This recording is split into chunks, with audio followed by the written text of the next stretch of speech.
भाई शाज़िया भी इतनी ढीठ किस्म की औरत है। इतना कुछ होने के बावजूद इतना ढीठपन का मुज़ाहिरा कर रही है और ऐसा महसूस कर रही है कि जैसे कुछ हुआ ही नहीं है। उसको तो समझ ही नहीं आ रही है कि उसको क्या करना है और क्या नहीं करना।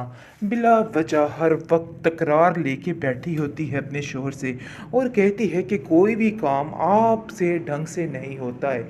मुझे तो समझ नहीं आ रही कि आखिर आप क्या करेंगे। एक बच्ची आप लोगों से नहीं संभल पा रही है और मुझे लग रहा है कि कुछ भी ठीक नहीं होगा। जिस पर आप देखेंगे कि उसको कहता है कि सैफ़ी सारा काम कर रहा है ना और वो कर लेगा। तुम्हें परेशान होने की कोई ज़रूरत नहीं है। मुझे यकीन है कि वो बहुत लालची इंसान है। लेकिन तुम ये बात याद रखना कि नासिर तक कोई भी बात ना पहुँचे, क्योंकि अगर नासिर तक कोई भी बात पहुँच गई तो नासिर सारे काम का बेड़ा गर्क कर देगा और मैं ये बिल्कुल भी नहीं चाहता हूँ। जिसको सुनकर आप देखेंगे कि वो कहती है कि आप क्यों फ़िक्र कर रहे हैं। मुझे तो डर है कि कहीं ऐसा ना हो कि नासिर को पता चल जाए। आप भी ज़रा धीमी आवाज़ में बात कीजिए, क्योंकि मुझे लगता है कि नासिर भी हम पर ताक रखे हुए है और उसको सारी बातों का इल्म हो चुका है। ज़ाहिर सी बात है, ये तो हमें पता है, लेकिन ये सारी बातें उसने चोरी ही सुनी है, इसलिए तो उसके चक्कर नहीं ख़त्म हो रहे बाहर के। ये बंदा जो कल तक कहीं जाता ही नहीं था, आज इसको याद आ गया कि इसने क्या करना है और क्या नहीं करना है। बहुत परेशान हो चुकी है गुड्डी, क्योंकि वो जान चुकी है कि उसको ऐसा नहीं करना चाहिए था। अपनी खाला के घर ही रहना उसके लिए बेहतरी थी। अब जाकर उसे इन सब बातों का अंदाज़ा हो रहा है, लेकिन अब वो काफ़ी परेशान है कि आखिर उसके साथ क्या होने वाला है। क्योंकि जहाँ तक रही बात शाज़िया की, शाज़िया ने तो सैफ़ी को साफ साफ कह दिया है कि उसको इस दुनिया से ही रुखसत कर दिया जाए, क्योंकि वो इस काबिल नहीं है कि उसको यहाँ पर जीने दिया जाए। आगे से आप देखेंगे वो कहता है कि अभी मामला थोड़ा ठंडा हो लेने दीजिए, फिर जाकर ये काम करेंगे। एकदम से इस तरह की हरकतें शुरू की तो काम ख़राब हो सकता है, इसलिए आपको थोड़ा सब्र करना होगा। जिस पर वो कहती है, अरे भाई मज़ीद सब्र तो हम नहीं कर सकते। काफ़ी देर हो गई है मैं इस दलदल में फंसे हुए, कब ही की ज़िंदगी गुजार रही हूँ, लेकिन अब ऐसा नहीं होगा। अब गुड्डी को मरना ही होगा, क्योंकि जब तक गुड्डी यहाँ पे रहेगी इस दुनिया में, हमारा कुछ भी ठीक नहीं हो सकता और उस लड़की का यहाँ से जाना ही बेहतर है, क्योंकि उसने ही हमारी ज़िंदगी जीरन की हुई है और उसकी वजह से ही सारे मामलात ख़राब हैं। मैं उस लड़की को एक पल के लिए भी बर्दाश्त नहीं कर सकती हूँ। औरंगज़ेब कहता है कि बस चंद ही दिनों की दूरी है, सब ठीक हो बहुत ही जाएगा। बेहतरीन इंसान है, मैं उसका कभी भी शुक्रिया अदा नहीं कर सकती।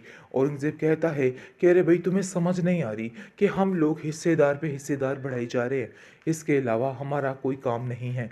मुझे तो खुद कुछ समझ नहीं आ रही। सैफ़ी चलो ठीक है, गुड्डी को ठिकाने लगा ही देगा, लेकिन वो भी तो हिस्सेदार बन जाएगा। अरे भाई हम लोग कहाँ कहाँ हिस्से बढ़ते रहेंगे। जिस पर शाज़िया कहती है कि हमें फिर भी कोई फ़र्क नहीं पड़ेगा, ये बात याद रखिएगा। इसलिए बेहतर यही है कि अब चुपचाप करके इस लड़की का ख़ात्मा करवाइए, ताकि हमारी ज़िंदगियाँ सुकून से गुजर सकें। जिसको सुनकर वो कहता है कि बात तो तुम्हारी 16 आने ठीक है, इसलिए परेशान मत हो, सब ठीक हो जाएगा। मैं अब सब ठीक कर लूँगा। मुझे समझ आ चुकी है कि अब क्या करना है।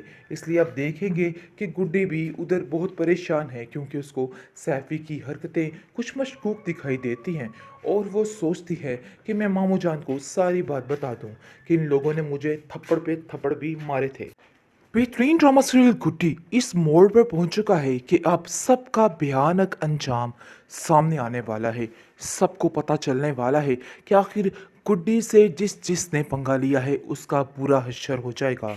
बहुत परेशान हो चुकी हैं गुड्डी साहिबा, क्योंकि वो जान रही हैं और समझ रही हैं कि यहाँ पर उनका दिवाला निकलने वाला है, लेकिन असल दिवाला सैफ़ी निकालने की कोशिश कर रहे हैं, क्योंकि वो सारे राज जान चुका है और नासिर से कहता है कि तुम फिक्र मत करो, अब मैं सारा मामला हैंडल कर लूँगा।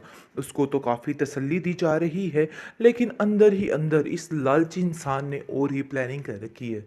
बस गुड्डी की जान लेने की कोशिश करेंगे और कहेंगे कि बस अब सारा पैसा मेरा भी होगा। इसलिए बेहतर यही है कि अपने दिमागों को आप लोग दुरुस्त कर लो, जिस पर औरंगज़ेब इस बात की हामी भर लेगा और हमज़ा भी खैर से घर वापस आ जाएगा, क्योंकि हमज़ा की तो गलती है ही नहीं थी। वो बेचारा खुद बहुत परेशान है गुड्डी की वजह से और रो रो कर अपनी माँ के सामने कहता है कि मुझे उसकी बहुत फ़िक्र है, समझ नहीं आ रही कि आखिर मैं क्या करूँ, कैसे सब ठीक हो सकता है, कुछ भी रास्ता नहीं निकल रहा है, बहुत परेशानी का आलम है। और औरंगज़ेब से जैसे ही बात होती है सैफ़ी की, सैफ़ी कहता है कि जितनी जल्दी हो सके ये सारा बंदोबस्त करो, मैं गुड्डी को ठिकाने लगाता हूँ और तुम अपने पैसे को, यानी कि अब सारा पैसा जो है उसमें मेरा हिस्सा भी बनता है।